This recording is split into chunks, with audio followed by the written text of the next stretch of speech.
Halo, selamat pagi, siang, malam, sore. Bagi yang melihatnya pagi, siang, ataupun sore atau malam, kita masuk ke pertemuan kelima. Artinya kita masih punya 2 minggu lagi, kalau nggak salah. Jadi tanggal 2 sampai tanggal 6 November itu direncanakan akan UTS, dan di KP1 akhirnya diputuskan untuk membuat buku informasi. Saya akan jelaskan nanti di akhir perkuliahan. Di akhir presentasi perkuliahan kita tetap diskusi dong, ya kan? Di KP1 kita akan ngobrolin tentang desain buku. Setelah kemarin kita desain koran, beberapa dari kalian sudah bagus hasilnya. Saya coba lihat untuk kelas S3A. S3A kita lihat. Punya Tasya udah jangan ditanya. Ya, Robertus jangan ditanya. Kita lihat yang apalagi Don Pre. Iqbal ya kayaknya bakal sulit untuk tidak bagus harusnya. Jadi kita sudah membuat redesign. Sayangnya di redesign ini banyak sekali teman-teman yang masih menggunakan atau asal saja menaruh elemen desain seperti judul pesawat Garuda pakai masker. Nah ini kalau kalian lihat ini memang sudah sesuai dengan grid, tetapi keterbacaannya jadi terganggu gitu. Dan juga seperti ada kata nasional panjang kan, ini memang justify tapi terganggu. Gimana caranya kalian bisa menggunakan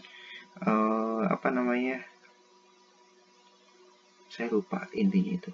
Jadi kayak bisa menggunakan kata kiri, juga bisa menggunakan justify tapi yang bawahnya itu agak ke tengah. Coba cari deh. Nah, beberapa dari kalian juga sudah bagus dalam membuat layout. Misal kayak gini. Ini yang perlu diperhatikan pertama adalah setiap tulisan headline itu jangan berbeda-beda. Gitu. Jangan berbeda-beda headline. Itu akan berpengaruh. Nah, misalkan kalau kayak gini nih. Ini kan headline-nya udah sama ukurannya. Hanya saja ketika dia ada di artikel berikutnya itu dia headline-nya tidak sama rata. Nah, ini yang menjadi permasalahan. Gimana biar sama rata? Kalian bisa membesarkan gambar atau kalian bisa membesarkan judul ini, headline, yang berbeda dengan yang lain. Untuk judul jangan lupa untuk menggunakan huruf besar di awal kalimat kecuali kata sambung, di, ke, dari, dan lain sebagainya. Yang itu nggak boleh besar. Kemudian kita berpindah dari kelas SA, masih banyak yang perlu dibenahi dalam hal grid, dalam hal pemilihan tipografi karena itu penting. Kita lihat yang simple, mencoba untuk simple, hanya akhirnya teksnya ini menjadi lebih besar atau sama dengan judul atau headline. Ini juga perlu diperhatikan. Jangan-jangan nanti ini kita nggak ngerti yang headline mana, yang judul mana, yang isi yang mana, dan itu yang jadi masalah sebenarnya. Kita lihat juga, dilihat dari gridnya sepertinya sudah menggunakan grid, hanya saja tetap masih justify-nya tidak diperhatikan. Kelihatan banget lah justify kalian. Nah, ini apalagi seperti yang sudah saya katakan, jangan membedakan antara teks, maksudnya bagian badan teks dengan badan teks yang lain. Ini badan teks menggunakan sans serif, satunya menggunakan serif. Ini kan beda gitu, dan itu perlu diperhatikan. Ada lagi tugas yang lain, kita lihat. Nah, ini juga sama, masih besar kecil dalam headline, judul, tapi sudah bagus dalam wilayah ini, wilayah tulisan atau teks. Bisa menggunakan garis, kalian bisa memisahkan antara satu berita dengan berita lain dengan menggunakan garis. Bisa juga kalian menggunakan kotak. Ini sudah, Didin, ada lagi. Ini random ya dari semua kelas ya, biar kita lihat apakah sudah. Nah, kayak gini nih.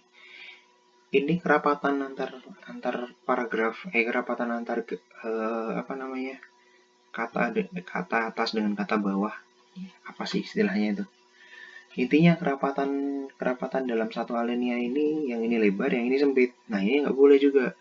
Pastikan kalau dia body text, dia menggunakan kerapatan yang sama.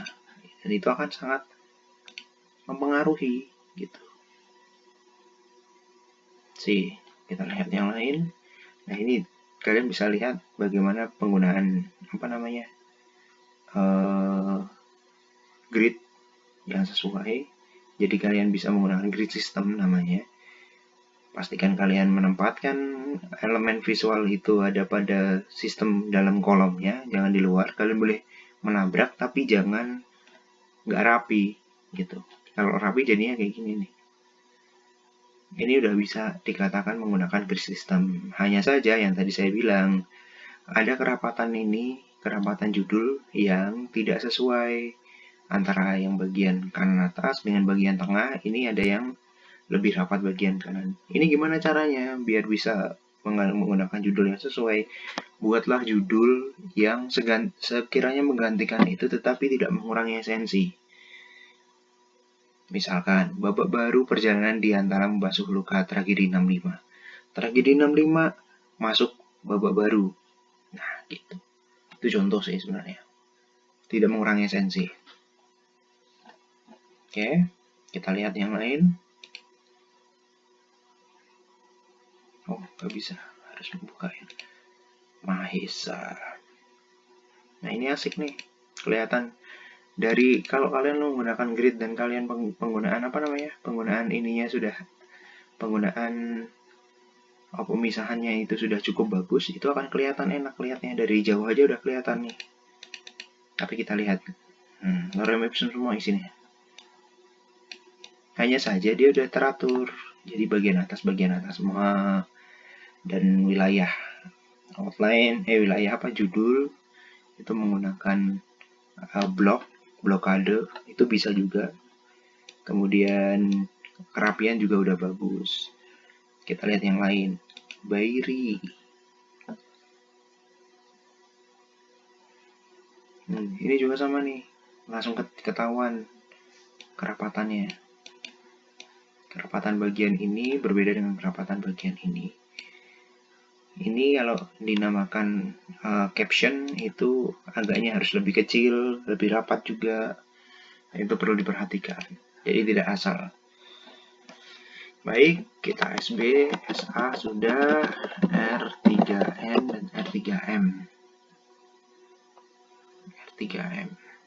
Nah, ini salah satu yang cukup, menurut saya cukup representatif untuk sebuah redesign. Jadi memperhatikan bagaimana kerapatannya, memperhatikan judulnya, dan juga mencoba menabrakkan apakah ini haram dilakukan, enggak juga. Kalau selama itu bisa menciptakan attention, menciptakan apa namanya, ketertarikan orang membaca sih, it's okay, it's fine. Ini grid sistemnya, kalian bisa lihat bagaimana dia menggunakan 2 kolom, dan itu sangat efektif menurut saya. Ini juga aturannya genap, 2 kolom, 6 kolom, ini 4 kolom, 4 kolom. Itu teknik sih sebenarnya. Jadi kalian bisa menggunakan replikasi atau repetisi dari itu. Kita lihat yang lain. Penggunaan grid-grid tadi, ini Windy itu template banget sumpah. No grid, yang ini grid. Kelihatan gridnya nggak terlalu digunakan. Kita lihat gridnya, sudah menggunakan grid, tapi lihat bagaimana dia menempatkan gridnya.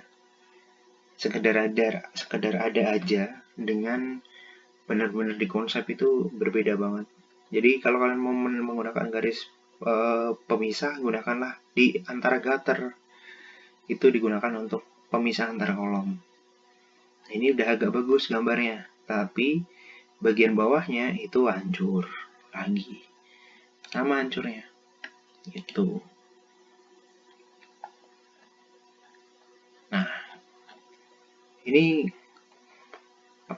gridnya, sistemnya sudah cukup terbangun. Hanya saja mungkin saya masih kurang bisa membayangkan kalau dia belum dipisah sendiri. Tapi kemarin mau saya suruh untuk menyandingkan dan bagus menurut saya. Bagian ini ya, bagian yang ini. Hanya saja bagian yang ini, bagian atas Muhaimin, kepemimpinan PKB, Jokowi, ini agaknya mepet banget dengan atasnya. Itu sepertinya agak mengganggu. Karena keterbacaan, balik lagi kita ngomongin keterbacaan. Kita lihat koran yang lain. Sudah sesuai dengan grid, hanya saja terlalu besar. Sistemnya bagus, cuma terlalu besar.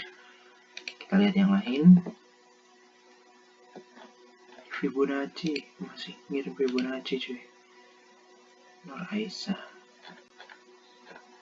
Ini udah yang kemarin. RM masih belum ngirim, baru 2. Tapi itulah, kalau kalian pengen lihat contoh-contohnya yang agak menarik, sebenarnya ada di kelas S5.